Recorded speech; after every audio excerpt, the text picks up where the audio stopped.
Bonjour à tous et à celles et ceux qui viennent aussi de nous rejoindre. Je vous invite à couper vos micros. On va démarrer ce webinaire qui s'inscrit dans le cadre du cycle Web in Agence, un cycle de webinaires lancé par l'agence d'urbanisme, d'un format court de 30 minutes pour échanger et partager autour de publications en lien avec les travaux d'observation ou les études réalisées par l'agence avec ses partenaires. Aujourd'hui, on va s'intéresser à la base EPTO, base de recensement des hébergements touristiques, qui vient d'être publiée sur l'application cartographique Visualise. On va d'abord vous proposer une courte présentation, puis nous aurons un temps de questions et d'échanges. Pour cela, je vous invite au fil de la présentation à noter dans le chat, dans l'onglet conversation, vos questions ou réactions. Je vous informe que ce webinaire est enregistré et qu'un replay sera disponible d'ici quelques jours sur notre site aurg.fr. Et je vais maintenant donner la parole à mes collègues, Colombe Buevos, qui est responsable du cadre stratégie territoire et montagne, et Fabien Martinez, chargé d'études, observation, tourisme. Eh bien, bonjour à tous, bienvenue pour cette petite présentation sur notre outil de visualisation de ces données EPTO qui sont des données relatives à l'observation de l'immobilier touristique en Isère. Je vais juste commencer ce petit temps d'échange avant que vous puissiez pratiquer l'outil avec mon collègue Fabien sur pourquoi en fait l'agence d'urbanisme a investi le champ de l'immobilier de loisirs historiquement. C'est un champ qui a été investi par des explorations depuis déjà plus d'une dizaine d'années, en fait, côté agence. Pourquoi? Il y avait des besoins croissants en accompagnement sur ces enjeux assez multiples et croisés, sur nos territoires, notamment, montagne et tourisme, avec la question du changement climatique, des enjeux de transition sur, l'ensemble des territoires de nos partenaires. En parallèle, il y a ce besoin en accompagnement assez renforcé sur le volet de la planification avec, les injonctions, on va dire, du code de l'urbanisme pour vos documents, locaux, que ce soit, SCOT ou, plans locaux d'urbanisme, avec, le recensement de ces besoins en matière de réhabilitation de l'immobilier de loisirs et d'unités touristiques nouvelles. Et puis, on avait aussi des territoires membres qui lançaient des réflexions, soit en lien avec des prises de compétences tourisme, voire, des prises de compétences, gestion des stations, soit en lien avec, les transitions de manière plus générale et les besoins de revisiter ce modèle, dont, la question de scénarios de résidentialisation. Si j'allais plus loin, je vous montrerai comment, la brique en fait immobilier touristique en Isère, on ne l'isole pas de la question, de l'habitat, puisque c'est une des briques, de, la politique, d'habitat et d'habiter, et des trajectoires sur un territoire. Mais aujourd'hui, on vient, vraiment focaliser, sur la réponse qu'on a apportée à ce constat d'une connaissance trop partielle et peu caractérisée en fait du parc d'hébergement touristique et de comment, on pouvait activer des leviers pour agir sur la réhabilitation et les réaménagements. Donc moi, je fais juste une rapide genèse de cette méthodologie, pardon, EPTO, en vous disant que ça fait, je le disais tout à l'heure, plus de 10 ans qu'on travaille sur ce sujet, qui avait été initié dans le cadre de la démarche Montagne 2040, qui était déjà une démarche prospective menée avec la région Rhône-Alpes. Et puis, on a, implémenté là-dessus tout un développement exploratoire lié avec à un partenariat qu'on avait avec l'INRAE et Isère Attractivité. Un partenariat qui nous a permis en fait de travailler à la fois sur des travaux prospectifs sur l'enneigement avec l'INRAE et en parallèle sur cette connaissance du parc d'hébergement via des explorations sur le mandat précédent, on va dire, dans le cadre du PLU de Champs-Rousse et du PLUi H de la comme du massif du Vercors, qui avaient des enjeux assez importants autour de l'hébergement touristique. C'est des travaux qui ont été concomitants avec ceux du CEREMA et de Atout France sur une méthode que peut-être certains d'entre vous ont déjà, vue et explorée, qui s'appelle l'outil cognitif, développé, par le CEREMA et implémenté, récemment dans la base de données ONV+ de URBS. C'est une méthode qu'on a co-travaillé avec eux parce qu'on avait les mêmes besoins au même moment pour répondre aux injonctions, des différents territoires. Donc EPTO, il faut le considérer côté agence un peu comme une déclinaison locale de l'observation de l'immobilier touristique avec des ratios, des contextes isérois. C'est pour ça qu'on a beaucoup travaillé en partenariat avec, Isère Attractivité sur ce volet-là. Pourquoi on a investi, beaucoup d'énergie, on va dire, sur cette, méthode EPTO, c'est parce qu'on avait besoin de ces matériaux pour l'aide à la décision en matière, je le disais tout à l'heure, de politique de l'habitat, mais aussi de développement touristique et besoin de ces outils, en fait, pour inscrire, nos partenaires dans des expérimentations, notamment autour de la réhabilitation de l'immobilier de loisirs, qui est un sujet qui était déjà montant il y a une dizaine d'années, qui est encore plus prégnant aujourd'hui au prisme du ZAN et des enjeux de transition énergétique et climatique, ça les aider en fait à s'inscrire dans certains appels à manifestation d'intérêt nationaux, dont ceux de Atout France. Donc voilà pour la genèse de notre outil Epto. Maintenant, je vais vous dire Epto, qu'est-ce que c'est exactement?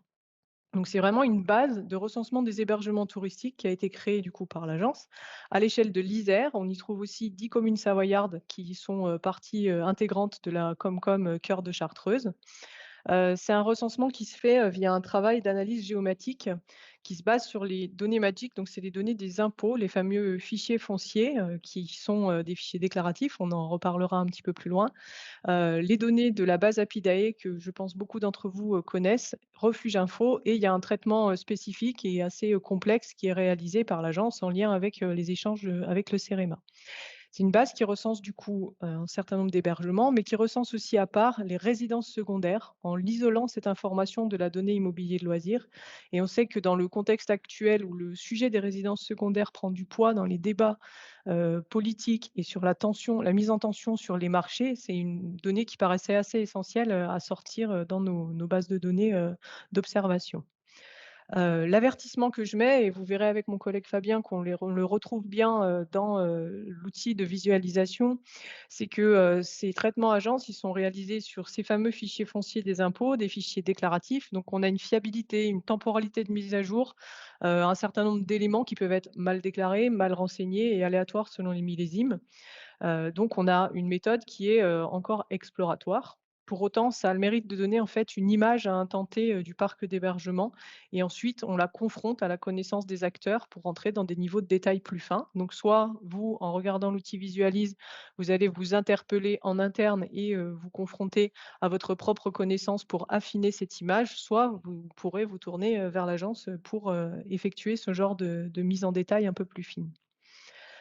Dans Epto, vous allez retrouver une analyse du coup par type de vocation, type de segment, et cette visualisation à part des résidences secondaires. Donc vous y retrouvez le champ des copropriétés touristiques, pardon, celles qui vont être à dominante touristique, accueillant des locaux repérés comme meublés, gîtes, etc. On comprend du coup que ces copropriétés sont les plus à même de comporter également des résidences secondaires, les résidences de tourisme, les hébergements collectifs, les hôtels et l'hôtellerie de plein air. Et donc, à part cette donnée sur les résidences secondaires, vous verrez dans la démonstration de Fabien, comment ils sont, isolés et quel type de données on apporte. L'outil Visualise, il va vous être présenté, juste après avec, une méthode pour, enfin, comment le prendre en main par vous-même via le site de l'agence. Vous allez retrouver nos dominantes, hébergements touristiques, la question des résidences secondaires, mais aussi un croisement avec les données de connaissance de mise en location des meublés touristiques, la base de données Likibu qui traite, des données notamment Airbnb et Abritel, et Fabien vous montrera aussi, les éléments de résultats par carte de chaleur de ces données. Juste avant de lui laisser la main pour qu'il vous montre comment on prend en main cet outil, je vous dis ce que l'outil Visualise permet, ne permet pas. Il va vous permettre de connaître la répartition de l'immobilier sur un territoire donné et le type de segments qui sont présents. C'est bien ce qu'on disait tout à l'heure, disposer des premiers éléments pour une image du parc. Il peut vous permettre une identification du nombre de lits. Vous verrez qu'en cliquant sur les différents, bâtis, vous avez une estimation du nombre de lits qu'on mentionne quand on a consulté avec du recul, parce que c'est une information soit, dans notre analyse, géomatique qui va chercher des données Apidae, donc ça sous-tend que Apidae soit extrêmement bien rempli, sur la question de la capacité des différents hébergements qui sont, recensés dans cette base, soit calculée via une règle générique, et vous comprenez que ça dépend de ratios par surface et que du coup on est là sur une méthode un peu plus, aléatoire. Donc c'est pour ça qu'on met pas trop en avant pour l'instant la question du nombre de lits. On est plutôt sur la question de la visualisation et de la caractérisation, mais la donnée est bien présente dans l'outil de visualisation. Enfin, à terme, on réfléchit à l'intégration dans l'outil de visualisation de données un peu complémentaires en réflexion pour, compléter, les niveaux de connaissances que vous pouvez avoir sur l'âge du parc et les typologies pour mieux comprendre combien il y a de locaux, par exemple, dans les différentes copros, pour mieux identifier la facilité ou difficulté, d'intervention sur le parc. Alors pourquoi ça? Parce que nous, l'agence, on déploie aussi au-delà du simple visualise en termes d'utilisation de cette méthode, une base de données, qu'on appelait Transacto, qui va vous montrer l'analyse des dynamiques du marché immobilier touristique sur les massifs et stations isérois. C'est une méthode où on vient isoler en fait le parc d'immobilier touristique du parc classique résidentiel pour traiter un certain nombre d'indicateurs. Vous allez voir qu'il y a des fiches édition 2003 en partenariat avec Isère Attractivité et le département qui vont être publiées incessamment sous peu, donc à suivre sur le site de l'agence prochainement.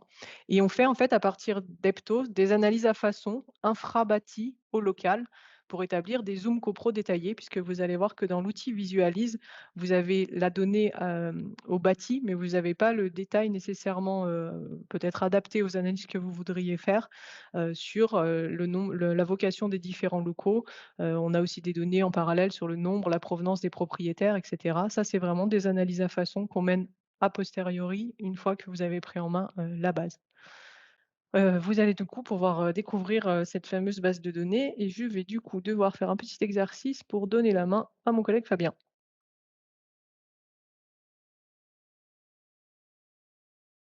Bonjour à tous. Alors, je vais vous partager la fenêtre. Donc là, on est sur le site de l'agence. Je vous montre comment y accéder.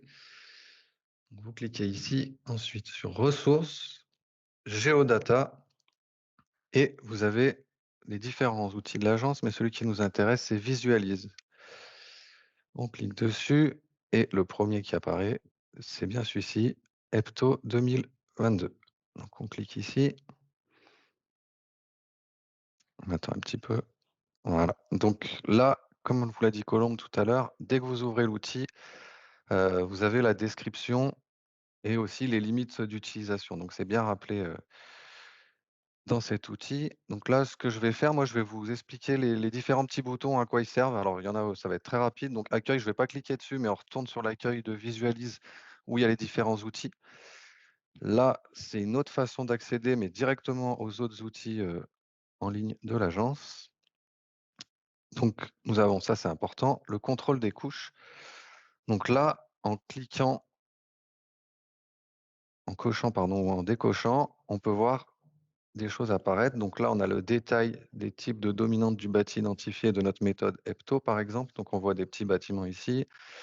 Là, en cliquant ici, on voit apparaître les résidences secondaires. Ensuite, on a des cartes de chaleur pour tout ce qui est Airbnb à Britel, où on peut les afficher en points. Voilà, après, c'est plus de l'habillage, donc ça, je vais moins en parler maintenant. Donc le petit, on l'a vu, hein, c'est ce qui s'affiche dès qu'on ouvre l'outil. Sa géolocalisation, c'est pour, en cliquant ici, en fait, ça va aller zoomer, sur l'endroit où on est. Donc nous, on est en plein centre de Grenoble, donc voilà, on voit exactement où on est. Ça permet de voir ce qu'il y a autour de vous. Ensuite, on a imprimé. Donc là, avec la molette, hein, je peux zoomer, hein, comme sur les différents outils de carto qui existent. Donc à droite, vous avez plusieurs, mises en page qui sont déjà, programmées, paramétrées. Donc vous avez A3 paysages, A3 portraits ou A4 paysages ou portraits et vous avez le niveau de zoom. Donc je vais juste changer une fois, voilà. Et puis ensuite, vous pouvez, en restant appuyé, aller zoomer sur la zone qui vous intéresse et simplement cliquer sur imprimer. Voilà, donc là, je vous fais je vais vous montrer rapidement. Je vais changer le partage. Hop, 2 secondes et je repartage l'autre fenêtre. Il faut que je l'ouvre. C'est pour vous juste pour vous montrer, en fait, ce qui s'affiche en mise en page. Hop, j'arrive, hein. Voilà, fenêtre, la voici. Donc en gros, vous pourrez avoir ce type d'export. Donc vous avez, ce qu'on voit à l'écran plus la légende. Voilà, je fais très vite, hein, là-dessus et je vais repartager l'outil en ligne. Voilà, donc ensuite, on a ce qu'on appelle Infobulle. Donc Infobulle, ça sert à quoi? Vous regardez à droite ensuite, il y a la couche d'Infobulle. Donc en fait, c'est pour voir, qu'est-ce qu'on va aller, pouvoir regarder sur la carte. Donc là, j'ai pris dominante du bâti identifié, pardon. Et là, quand je reste sur un bâtiment, je vois des informations relatives à ce bâtiment. Donc on voit la dominante. Par exemple, ici, là, c'est hébergement collectif, la surface cadastrée, et puis le nombre d'hôtels et le nombre de segments différents qu'on a définis dans Epto. Donc je vais aller sur un autre exemple. Celui-ci, là, il parle un peu plus parce qu'en dessous, elle en a parlé, Colombe, on voit: «Non hébergement Apidae, Novotel, Grenoble Centre» et on a le nombre de lits qui vient d'Apidae. Voilà, l'information y est que quand c'est renseigné dans Apidae.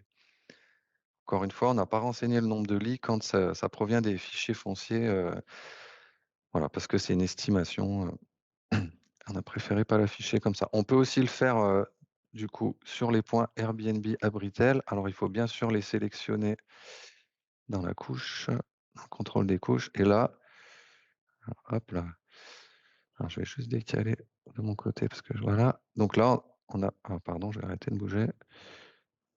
Il y a trop de points, je vais en prendre voilà, où il y en a pas beaucoup et là, vous avez toutes les informations, qu'on peut avoir sur, chaque, offre, qui sont disponibles sur Airbnb Abritel. Je distingue bien offre et logement parce que, pour un même logement, on peut avoir 2 offres, type, logement entier ou, juste une chambre. Voilà, donc des fois, ils font 2 offres différentes.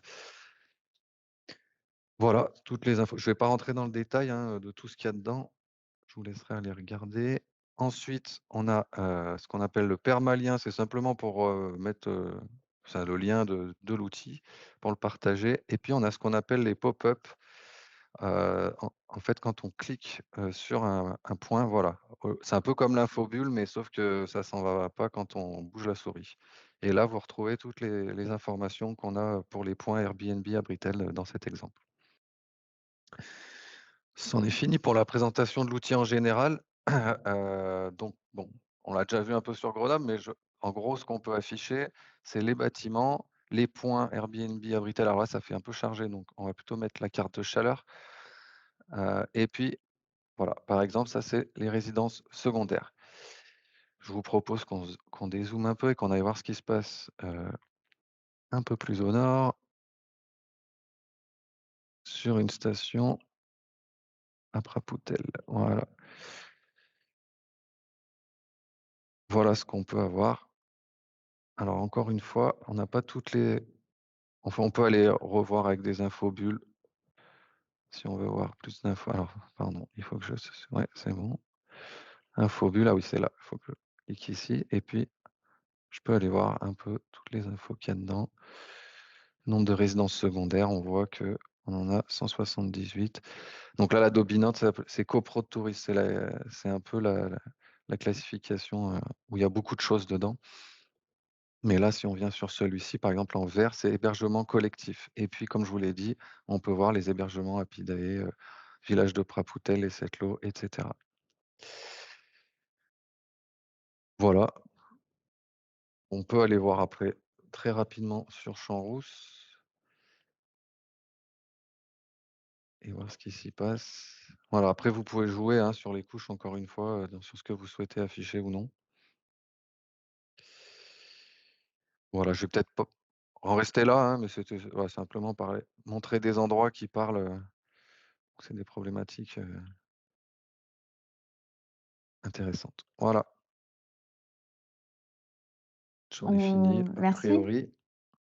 pour cette première, lecture, de l'outil. Du coup, on vous propose maintenant, dans les quelques minutes qui nous restent, voilà, que vous puissiez effectivement, questionner, réagir.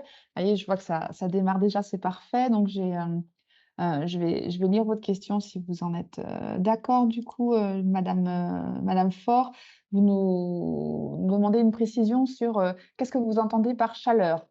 Je pense que c'est quand, effectivement, Fabien a parlé des cartes de chaleur. Voilà, c'est une notion qui demande à être, expliquée à tous certainement. Oui, alors une carte de chaleur, en fait, c'est quand il y a une densité, heu, de logements.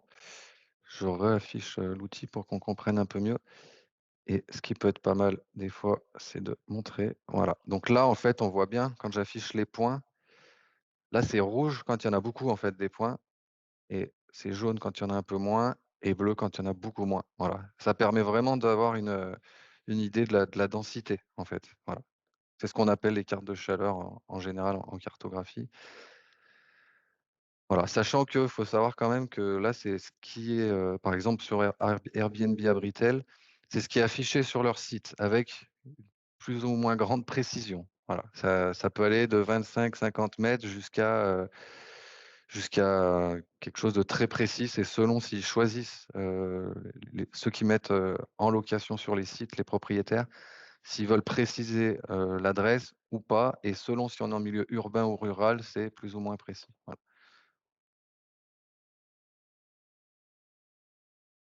J'espère que j'ai répondu à votre question.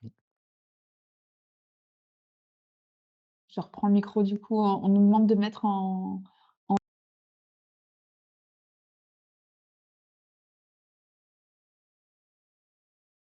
j'ai pas réouvert mon micro, excusez-moi. J'étais en train de parler sans l'avoir ouvert.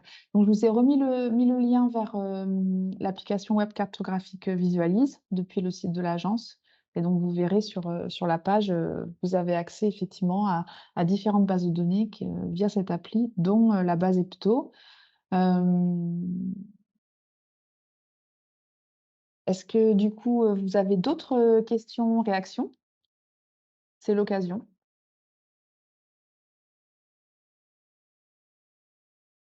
Suite aux données qui vous ont été, présentées, la manière dont elles apparaissent sur ces fonds Carto.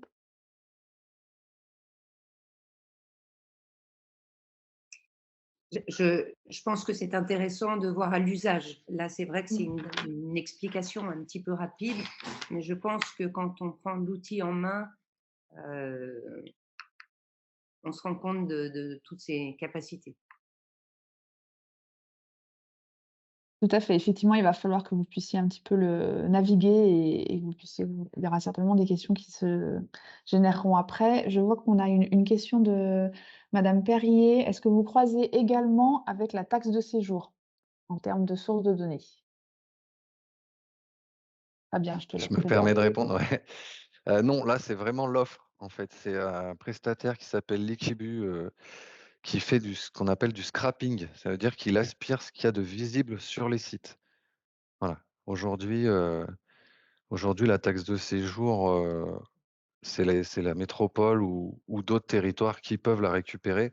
Mais c'est très intéressant de le faire, notamment comme on le fait, avec l'observatoire, qu'on a, nous, avec Grenoble-Alpes Métropole. Parce que là, c'est vraiment sur la fréquentation derrière et puis, du coup, on a des infos assez précises. Voilà. Par contre, c'est soumis quand même à on n'a pas le droit de les utiliser pour faire n'importe quoi. Voilà, il y a RGPD, qui est l'ancien enfin le pour ceux d'avant, on va dire, la CNIL, c'est un peu l'évolution, c'est RGPD, c'est tout ce qui est protection des données, notamment, pour les propriétaires qui mettent en location, leur logement.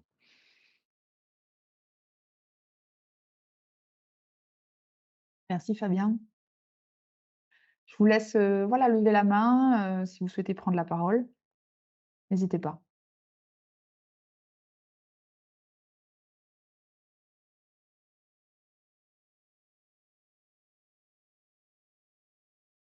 Compléter un peu les propos, c'est que la base EPTO, c'est vraiment une première base de connaissances. Après, il y a plein de déploiements possibles. Donc Fabien, on vous a montré la question, du croisement avec, la taxe de séjour.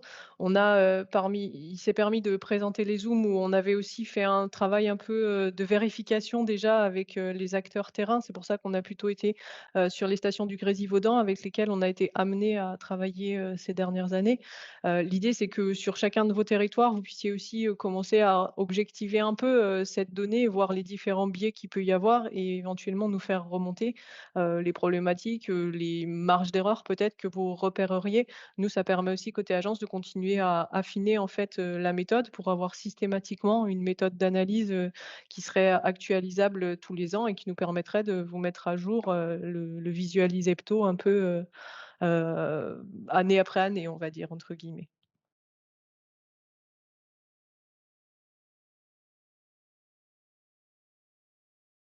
Je réponds sur, Happy Effectivement, c'est aussi un des «biais» entre guillemets, sur la question, des lits qu'on va chercher dans Happy. C'est aussi un travail qu'on a mené avec certains des territoires qui ont participé aux premières expérimentations. C'est d'essayer d'aller, étoffer en fait, la fiabilité, de Happy, d'avoir de montrer aux hébergeurs, aux OT et cetera, l'intérêt d'utilisation de cette base de données pour pouvoir, fiabiliser ce remplissage de lits et avoir nous aussi du coup des données d'observation de plus en plus, étoffées, on va dire, année après année. Je me permets, oui, juste de compléter, c'est qu'effectivement, comme l'a dit Colombe, on essaie de rentrer dans un cercle vertueux. Nous, on utilise Happyday, on contribue pas dans Happyday. On a essayé de le croiser avec d'autres données pour l'améliorer, et on a reversé dans Happyday, mais c'est quand même pas notre rôle. Nous, on l'utilise vraiment. On se rend compte que c'est de mieux en mieux renseigné, mais aussi de sortir des cartes comme ça permet de voir que c'est mal renseigné et du coup d'aller dire à l'OT, ça serait bien de mieux le renseigner. Voilà, alors j'ai vu la remarque aussi de madame Éléonore Perrier, de nombreux OT ne rendent pas les hébergements qui ne sont pas partenaires. On avait ce cas-là, sur Saint-Marcelin, Vercors, Isère Communauté et ils ont justement changé leur politique et maintenant ils rentrent tout le monde. Donc voilà, encore une fois, on essaie de contribuer à rentrer dans ce cercle vertueux. On a à nouveau maintenant une question aussi de Maya Ricada, pardon. Est-il envisagé d'utiliser la base de données Inside Airbnb Home?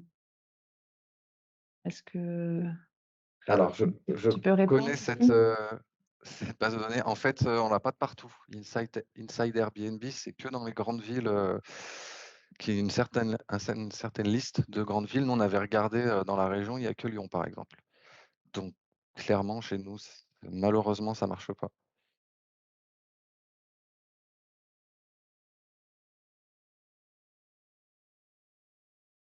Donc on peut encore prendre une question, une réaction.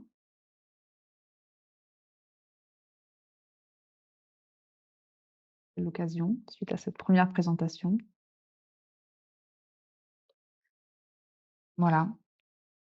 Bah, sinon, il nous reste à vous remercier pour votre participation et donc on va conclure ce webinaire. Vous rappelez si, il y a des questions qui arrivent. Hem, Est-ce que vous croisez avec la région sur leur travail sur l'observatoire? Donc là, on est sur une question plus large sur l'observation. Je vous laisse répondre.